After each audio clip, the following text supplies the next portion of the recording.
Estás escuchando Palabra y Presencia con Jorge Sanabria, trayendo inspiración y motivación bíblica para nuestro día a día. Queremos recordarte la publicación de nuestro primer libro, Caminando con el Dios Bíblico, Libertad en la Gracia versus Esclavitud Religiosa. Lo encuentras tanto en Google Play como en Smashwords. Es gratuito. En la descripción vas a encontrar el link que te lleva para que así lo puedas leer y puedas disfrutar de esta palabra. Esperamos que bendiga tu vida increíblemente. También queremos recordarte de que si Dios así lo pone en tu corazón, puedes cooperar con el Ministerio de Palabra y Presencia y ayudarnos a expandir los recursos, a invertir más tiempo en la enseñanza de la palabra. Y si esto es así, también en la descripción vas a encontrar un enlace en donde nos puedes ayudar con cualquier donativo que Dios ponga en tu corazón. Te damos muchas gracias y te bendecimos en el nombre poderoso de Jesús. Ahora, en el día de hoy, vamos a entrar en la enseñanza de la palabra y vamos a estar hablando bajo el tema señales de engaño e inmadurez en nuestra vida. Vamos a repetir el tema señales de engaño e inmadurez en nuestra vida. La porción bíblica la encontramos en el Evangelio según San Lucas, capítulo 15, del verso 11 al 24. Es una historia muy conocida, es la historia del hijo pródigo. Y aunque vamos a leer un versículo, realmente vamos a estar hablando de toda la porción relacionada con el hijo menor, que es la parte que nos interesa en este día. Y vamos a estar leyendo específicamente el versículo 13. No muchos días después, juntándolo todo, el hijo menor se fue lejos a una provincia apartada y allí desperdició sus bienes viviendo perdidamente. Oremos. Padre, en el nombre de Jesús, te adoramos, bendecimos, glorificamos tu nombre, te engrandecemos. Tú eres Dios, tú eres Alfa, Omega, principio y final. Tú eres el inicio y la culminación de todas las cosas, Dios. No existe nada antes, ni existirá nada después de ti. Todo se encuentra en tu existencia, Dios. Y damos gracias por tu misericordia, por tu amor, por la salvación de nuestras almas y la oportunidad de exponer la palabra en el día de hoy. A tus pies, Dios, colocamos nuestro orgullo, arrogancia, autosuficiencia, todo deseo de grandeza o fama, lo tiramos a tus pies, Dios, para que con tu amor y firmeza, Señor, estas cosas sean crucificadas y podamos ser resucitados bajo el poder de tu Espíritu Santo. Antes de que tu palabra comience a fluir, antes de que revelación comience, Señor, a ser manifestada, a ti doy la gloria, porque nada soy, nada puedo y nada tengo sin ti, Señor. Todo proviene de ti, para ti y por medio de ti en esta hora, Espíritu Santo. Fluye con poder en mi vida, unge mis cuerdas vocales, sazona la palabra con sal, abre los oídos, prepara las mentes, prepara los corazones y que tu palabra encuentre en terreno fértil donde la semilla quede sembrada y dé fruto. Atamos toda fuerza del enemigo, Dios, por tu palabra que quiere intentar robar la semilla. Enviamos a tu ángel, Dios, pues de antemano tú conoces las personas que han de escuchar la enseñanza y te pido que tu vallado sea con ellos, que tu bendición sea con ellos, que sean alcanzados por tu presencia donde quiera que se encuentren en esta hora. Una vez más, Dios, a ti damos la gloria, a ti damos la honra, la alabanza y te damos gracias. En el poderoso nombre de nuestro Señor Jesucristo. Amén. En el tiempo que le he estado sirviendo al Señor he escuchado tantas enseñanzas hablando de esta historia bíblica. Y aún yo mismo, en el tiempo que llevo con palabra y presencia, esta es la tercera vez que vamos a traer una enseñanza hablando de esta parábola. Y en mi caso personal, en cada una de las ocasiones, Dios continúa enseñándome cosas nuevas que están escondidas en esta historia bíblica. Y es increíble para mí quedo totalmente sorprendido. ¿Cuántos misterios se esconden detrás de las letras de la palabra de Dios? Y mientras más el Espíritu trae revelación y me va enseñando, más entiendo lo que la palabra enseña, que el que empieza a saber algo todavía no sabe nada. Y vamos a iniciar con la primera parte de la enseñanza en este día.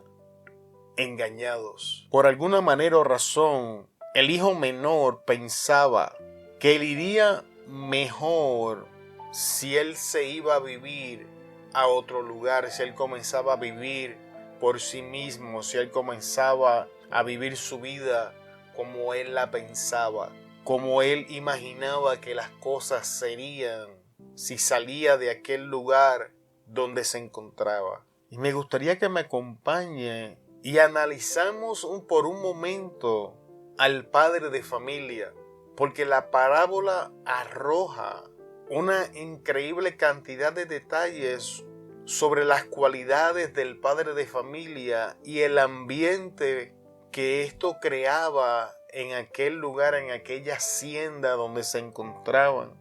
Sabemos que el padre de familia era un hombre generoso, porque en un momento de la historia el hijo menor dice: aún los siervos tienen abundancia de pan en la casa de mi padre. Sabemos que el padre de familia es de corazón humilde, porque cuando la historia comienza, el hijo menor le pide que divida la herencia y le dé la parte que le corresponde. Y es importante mencionar que primero el padre no estaba obligado a contestar aquella petición.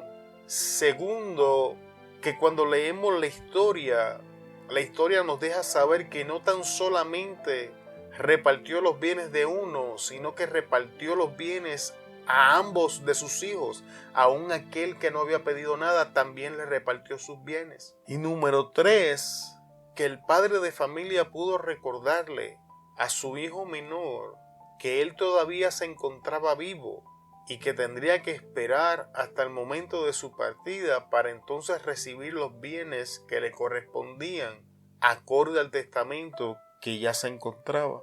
Sin embargo, este padre es manso y es humilde. No tan solamente eso, es seguro y es confiado. No vemos en un instante de la enseñanza ninguna palabra de ira hasta este momento de la historia. Y aún podemos decir que cuando lees la historia en ningún momento vemos a este padre ofendido por las acciones de su hijo. Sabemos que este hombre era amoroso y dispuesto a perdonar, porque cuando leemos la historia sabemos que todos los días salía y se paraba a mirar en la distancia, esperando el regreso de su hijo menor, con un corazón dispuesto a perdonarlo y a aceptarlo. Aún así, el hijo pródigo pensaba que a él le iría mejor por sí mismo. Aún después de nacer y crecer bajo la tutela de un padre con estas cualidades, aún después de ver el fruto del ambiente, de la prosperidad que había en aquella hacienda bajo la dirección de aquel padre, el hijo pródigo entendía que a él le iría mejor si se iba de la casa de su padre. Y quiero preguntar, ¿somos nosotros distintos al hijo pródigo? ¿No se reflejan las cualidades del padre de familia, las cualidades de nuestro Padre Celestial? ¿No hacemos o imitamos el ejemplo del pródigo, que después de ver toda la grandeza, después de ver todo lo que Dios ha hecho en nuestra vida, decidimos, por razones más allá de nuestro entendimiento, que nos iría mejor si nosotros tomamos las riendas de nuestra vida y hacemos como queremos? Y este pensamiento en sí mismo es la primera señal de que hemos sido engañados, de que el enemigo ha mirado nuestras mentes y estamos obviando todo el bien que Dios ha hecho en nuestra vida. Hemos estado obviando todas las cosas que Dios ha añadido a nuestra vida y estamos enfocados nuestra mirada en una ilusión en medio del desierto, porque realmente es todo el producto de nuestra mente y pensamiento. Veamos qué acontece con el hijo pródigo. La Biblia nos enseña que el hijo pródigo se marchó y entonces comenzó a hacer las cosas que él quería hacer. Él vivió como quiso. La Biblia nos deja estipulado que vivió entre fiestas, orgías y prostitutas. La Biblia nos enseña que él cambió su manera de vivir y que cambiando su estilo de vida obtuvo los siguientes resultados. La Biblia nos enseña que cuando el dinero se acabó, los amigos y las prostitutas se marcharon. Y esto nos habla de soledad. La Biblia nos enseña que entró en necesidad. Dice que tuvo hambre, no solamente hambre, que su hambre lo llevó al extremo de desear la comida de los cerdos, que para los judíos era algo inmundo. Su estilo de vida lo llevó a perder su identidad. Se fue a apacentar cerdos, que era un trabajo que no estaba diseñado para los judíos. Era un trabajo que en aquel entonces les correspondía a los gentiles. Y cuando nosotros hacemos lo que hizo el hijo pródigo, vamos a obtener los mismos resultados que él obtuvo. Vivimos en distinto tiempo, en distinta era, distinta cultura, pero los resultados siempre van a ser los mismos. El resultado final de nuestras acciones sin Dios siempre nos van a llevar a las mismas consecuencias. Meditemos por un segundo dónde nos encontramos en el día de hoy. Ahora pasemos a las señales de inmadurez en la vida de este joven. Cuando la historia inicia, lo primero que encontramos es al hijo viniendo ante la presencia de su padre con una actitud de dame. La persona inmadura siempre está pensando en ella. La persona inmadura está enfocada en las cosas que quiere, no en las que le convienen o necesita. La persona inmadura siempre dice dame. Si prestamos atención a nuestras oraciones nos van a decir la clase de creyentes que somos. La oración enfocada en lo que nosotros queremos es la señal manifiesta de que todavía somos inmaduros, que no ha habido crecimiento en nosotros suficiente para llamarnos creyentes maduros. El apóstol Santiago nos enseña: pedid y no recibís, porque piden mal, porque piden para vuestros deseos y deleites.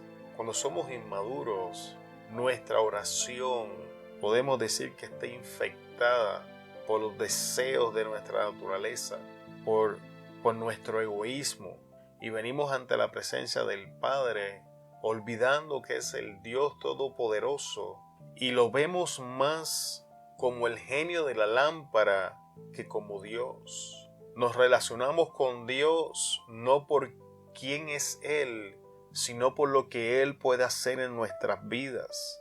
Y estas son señales manifiestas de que estamos en un estado inmaduro, y entonces Dios quiere contestar nuestras oraciones, pero no puede, porque nuestras oraciones estamos pidiendo mal, estamos pidiendo para nuestros deleites, estamos pidiendo para los deseos y apetitos de nuestra carne. Otro ejemplo de esto es el apóstol Pablo cuando habla con los corintios. Les dice que son inmaduros, porque entre ellos hay divisiones, hay herejías y hay las cosas que están pasando. Y Pablo dice, no son espirituales, no lo eran ni lo son todavía. Pablo los lleva más lejos y le dice, debiendo ser ya maestros, tengo que volver a darles leche. Esto es importante, porque el engaño siempre va a buscar terreno fértil en nuestra área de inmadurez. Te voy a repetir eso, es importante. El engaño del enemigo siempre va a buscar el terreno fértil en nuestra inmadurez. ¿Y cuáles fueron los resultados que este joven experimentó? Perdió todos los bienes, su vida, el estilo y la condición de su vida fue peor que cuando estaba en casa de su padre. Cuando se acabó todo cuanto tenía para ofrecer, todos lo abandonaron. Comenzó a desear cosas inferiores como la comida de los cerdos. Y le pido que comience a meditar en este día, que comience a prestar atención en su vida. Si su vida por alguna razón se encuentra en un proceso de decadencia, es muy probable que, al igual que el hijo pródigo, usted haya dividido la herencia y esté caminando en la dirección contraria a donde Dios quiere que camine. Cuando abandonamos a Dios, cuando dejamos la casa de Dios, cuando dejamos de congregarnos, cuando dejamos de compartir con Dios, cuando dejamos de relacionarnos con Dios, hemos iniciado una jornada que no va a añadir nada que no sea sufrimiento, tristeza y dolor a nuestras vidas. Le hemos abierto las puertas a una desgracia en nuestra vida que ha llegado solo para robarnos y quitarnos todo por lo que tan duro hemos trabajado. Y vamos a comenzar a entrar en un estado de necesidad en nuestra vida que va a forzarnos a bajar los estándares que ya teníamos y a comenzar a aceptar cosas inferiores en nuestra vida, y no solamente aceptarlas, a desearlas, a anhelarlas, porque ya llega el punto en que estamos tan vacíos que cualquier cosa es buena. Sin embargo, esto no es el final de la historia. ¿Cuál fue el resultado de que la adversidad visitara la vida del hijo pródigo? La palabra nos enseña que recobró sus sentidos. La adversidad que está pasando, la adversidad que alcanza tu vida, no está diseñada para destruirte.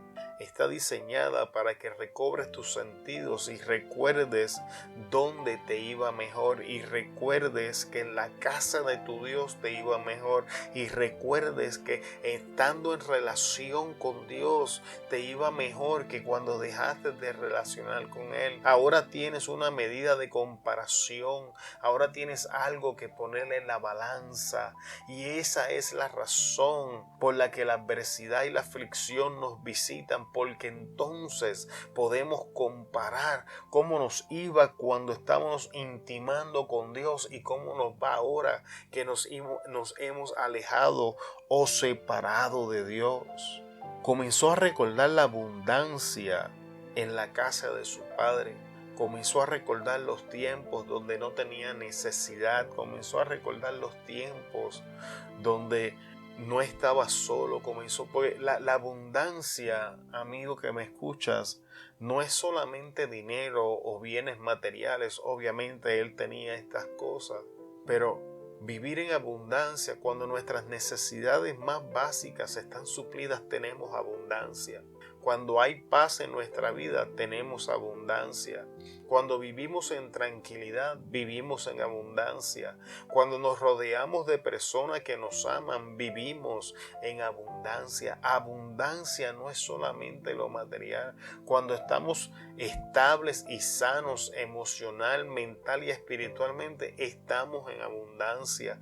Cuando nuestro cuerpo está sano, estamos en abundancia. Cuando Dios trae consistencia a nuestra vida y estabilidad, estamos en abundancia. Cambiemos un poco la mentalidad de abundancia y prosperidad y entendamos que esto incluye muchas cosas. Cuando recibimos revelación bíblica de parte de la boca de Dios a nuestro oído, eso es abundancia. Y ahora tenemos al hijo pródigo que había perdido todo, recordando el tiempo donde él estaba en abundancia. Trae a tu memoria los tiempos donde estabas en la abundancia de Dios. Trae a tu memoria los tiempos donde estabas morando bajo la sombra del Altísimo y el abrigo del Omnipotente. Trae a tu memoria aquellos tiempos. Y fue en el momento de aflicción donde él tomó una decisión. Y la Biblia nos enseña que él dice: me levantaré e iré a la casa de mi padre. Es importante que comprendamos este principio de la toma de decisiones. Esta historia bíblica comienza con una decisión. Él había tomado la decisión de decirle a su padre: reparte los bienes. Esto viene con otra decisión y juntando sus cosas se marchó y entonces toma otra decisión. Decidió vivir como él quería y perdidamente. Y entonces una vez la Biblia nos enseña esas tres decisiones, nos da el escenario de las consecuencias de las mismas. Y ahora encontramos que tras hacer una evaluación de su vida justa, cómo era y cómo es, qué tenía, qué ha perdido, ha llegado a una conclusión que su vida anteriormente era mejor y ha tomado una decisión. Aquí tenemos la cuarta decisión en la historia. Me levantaré y regresaré a la casa de mi padre. Equivocarnos no es el problema. El problema es permanecer en el error. El problema es permanecer en el engaño. Una vez ya lo vemos claramente frente a nuestros ojos. El problema es estar en ese estado de negación tras toda la evidencia que hemos recolectado de que nuestras acciones son malas.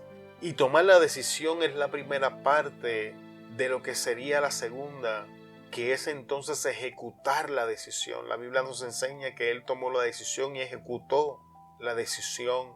Y es en este momento, tras pasar este proceso, que comenzamos a ver señales de madurez en la vida de este hombre. Y la primera señal es que cambió su actitud de dame a una actitud de haz de mí. Cuando él toma la decisión de regresar a la casa de su padre, viene acompañada de la expresión y le diré, haz de mí como a uno de los jordaneros, haz de mí como a uno de los servidores, porque él recordó que aún esa gente tenía abundancia en la casa del Padre. Pero mire la diferencia, primero él llegaba diciendo, dame, ahora llega diciendo, haz de mí. Y esto nos enseña la actitud de un creyente maduro, la actitud de alguien que ya vivió como quiso y se ha dado cuenta de que su estilo de vida no funciona. Y esto nos lleva a los pies de Cristo a decir, no sabes qué, Dios, haz de mí como tú quieras. La puerta a la madurez se encuentra en esa oración. Cuando ya dejamos de pedir lo que nosotros pensamos que queremos, cuando ya dejamos de enfocarnos en los deseos y apetitos de nuestra carne y comenzamos a entender que ya hemos hecho estas cosas, ya vivimos como quisimos, ya fornicamos, ya adulteramos, ya nos emborrachamos, ya quién sabe lo que hemos hecho. Pero entonces hemos llegado a la conclusión de que la vida no es buena y ahora podemos decirle, Dios, haz de mí como tú quieras. Haz de mí aquello que tú has determinado desde antes de la fundación de los tiempos. Haz de mí aquello que tú has prometido que vas a hacer. Y esto nos posiciona en el lugar correcto para comenzar a recibir respuesta a nuestras oraciones, porque Santiago nos dice, no pides porque estás pidiendo mal, y estás pidiendo mal porque eres inmaduro, y al ser inmaduro te estás enfocando en tus apetitos y deseos. Entonces el creyente maduro ahora comienza a recibir contestación a todas sus oraciones, sea positivo o sea un sí o sea un no, pero el creyente maduro comienza a discernir las contestaciones de Dios porque ahora no pide simplemente para satisfacer sus deseos. Sus oraciones están diseñadas para que Dios guíe su vida. Sus oraciones están diseñadas para que Dios le dé forma. Sus oraciones le están pidiendo a Dios que le ayude a someterse al estándar divino. Tenemos que entender que hay una gran diferencia en esta situación. Y después de este hombre sufrir todo lo que sufrió, pasar todo lo que pasó, que permítame decirle, era totalmente innecesario. Ya él había sido plantado en la casa de Jehová, ya él había sido fructificado, ya él había sido bendecido y él libre y voluntariamente decide abandonar la abundancia, la bendición, la prosperidad y el lugar donde Dios le había plantado para irse a hacer lo que él pensaba que podía hacer. Y ahora, tras sufrir el daño, el libro de los Proverbios nos enseña que el sabio, el apercibido, ve el mal y se esconde, pero el necio sale y sufre el daño. Y aquí lo estamos viendo en el hijo menor. El inmaduro salió simplemente para hacerle daño, pero ahora, tras sufrirle el daño, tras hacer la evaluación en su vida, teniendo un poco más de madurez, dice, haz de mí. Y esto le abre las puertas a 1.000.000 de posibilidades. Ahora él reconoce la magnitud de su pecado. Ahora él reconoce cuán grande fue su ofensa. Ahora él reconoce que las cosas que hizo estuvo mal. El engaño ya no tiene control. El engaño ya ha sido disipado. Ahora sus ojos están viendo su vida tal cual es. Y dice, ya no soy digno de ser llamado tu hijo. Un corazón que ha sido golpeado por la realidad y la adversidad. Es un corazón que ha sido purgado del orgullo y la arrogancia. Y ahora tiene la humildad suficiente para decir, ¿sabes qué? Lo hice mal, Padre. Ni me merezco. Mis acciones me desheredan. Mis acciones dicen que ya no soy digno de ser llamado tu hijo. Pero hazme como a uno de tus jornaleros. No hay arrepentimiento genuino hasta que no entendamos la magnitud de nuestro pecado. Hasta que no nos sentemos y pensemos realmente cuán profundo es nuestro pecado, cuán dañinos son nuestros hábitos pecaminosos, no vamos a estar listos para entrar en el arrepentimiento genuino que le va a abrir las puertas a grandes bendiciones en nuestra vida. Ahora veamos la actitud del Padre. La Biblia nos enseña que cuando el joven decide accionar, y esto ya no es solamente una idea o un deseo en su corazón, ya no son solamente intenciones, sino que se manifiestan en acciones. Voy a profundizar, me iba a saltar eso, pero voy a profundizar un poco en eso. El evangelio no se vive de intenciones. Las buenas intenciones no sirven en el evangelio. Son las acciones las que hablan. Son los hacedores los que reciben la bendición. Son aquellos valientes suficientes para reconocer que se equivocaron y tomar la decisión de emprender el camino que está delante de ellos, que los lleva de regreso al Padre. Son esos los que reciben la bendición. Y este joven, tras meditar profundamente, reconocer su error, ahora arrepentido con un corazón quebrantado, se levanta y regresa a la presencia de su Padre. Y la Biblia nos enseña que cuando el Padre lo vio a la distancia, salió a encontrarse con él. Es importante recordarte, amigo que me escuchas, Dios no se ha olvidado de ti. Dios está mirando a la distancia, esperando que tú regreses donde lo abandonaste. Dios no te ha dejado ni un solo día. Eres tú quien ha caminado fuera de la cobertura de Dios. Han sido tus decisiones quien te han sacado del lugar donde Él te había plantado. Nunca fue parte del plan de Dios que pasara lo que estás pasando.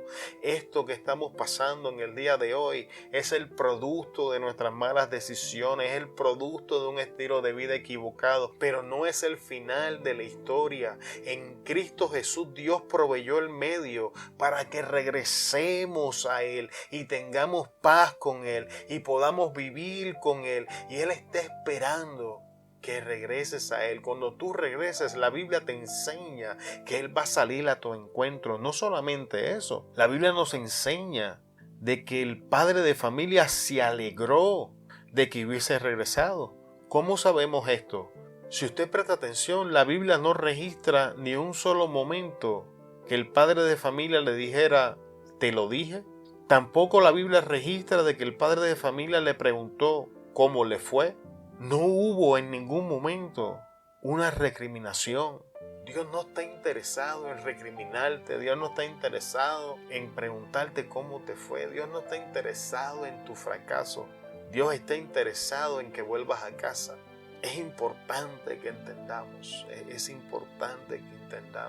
que Cristo Jesús llevó todo el castigo de nuestro pecado. Es una pérdida de tiempo vivir en condenación, es una pérdida de tiempo intentar comprar el favor de Dios, es una pérdida de tiempo pensar, voy a buscar a Dios cuando yo tenga todas las cosas en su lugar, porque con toda honestidad jamás las vamos a tener en su lugar, jamás vamos a estar en el momento ideal. El momento de venir a los pies de Cristo es hoy. El momento de venir a los pies del Señor es ahora. El mejor momento es aquí. El mejor día es hoy. Esos momentos nunca van a llegar. El proverbista dice que el que mira las nubes nunca siembra. que el que espera las mejores las condiciones perfectas para hacer algo, nunca hace nada. Es por eso que hoy es el mejor momento. Otra cosa que nos enseña que el padre de familia se alegró es que hizo fiesta. No tan solamente hizo fiesta, mandó a matar el mejor buey que tenían, el engordado. ¿Sabías que el cielo entregó lo mejor que tenía para que hoy pueda haber fiesta por nosotros? El Padre entregó a su Hijo Jesús. Jesús es ese buey engordado y por eso nosotros podemos hacer fiesta. Jesús abrió el camino para que nosotros volviéramos a casa. Como resultado de la combinación de la aceptación del Padre y la decisión del Hijo de regresar a casa, volvió a recibir su autoridad como hijo, le devuelven el anillo, lo vuelven a reentregar en esa posición, lo que le devuelve la identidad que él había sacrificado para vivir como él quería. Le quitó las ropas y lo vistió de ropas limpias. Ha sido la intención de esta enseñanza en el día de hoy, ayudarte a entender que cualquier pensamiento diseñado para hacerte creer que te va a ir mejor fuera de Dios que en Dios es un engaño del enemigo. Y para ayudarte a reconocer las señales de inmadurez en nuestra vida presentadas en nuestra oración, en nuestros deseos, en nuestras prioridades, en nuestra forma de pensar, y presentarte de la forma más clara posible las consecuencias que vas a sufrir si no prestas atención a estas cosas, porque te quiero repetir, vivimos en distintos tiempos, distinta era, pero las consecuencias siempre van a ser las mismas. Y si hoy estás sufriendo las consecuencias, entonces en esta enseñanza estás viendo que no es tarde para regresar a casa, que Dios no se ha olvidado de ti, que Dios te está esperando, que es una mentira que Dios ya no te ama, que Dios te amó tanto que entregó a su único hijo para que tú vivieses. Y con esto finalizamos la enseñanza en este día. Te bendecimos en el poderoso nombre de Jesús y te esperamos en el próximo episodio de Palabra y Presencia con Jorge Sanabria. Muchas gracias por escucharnos hasta este punto. Hasta luego.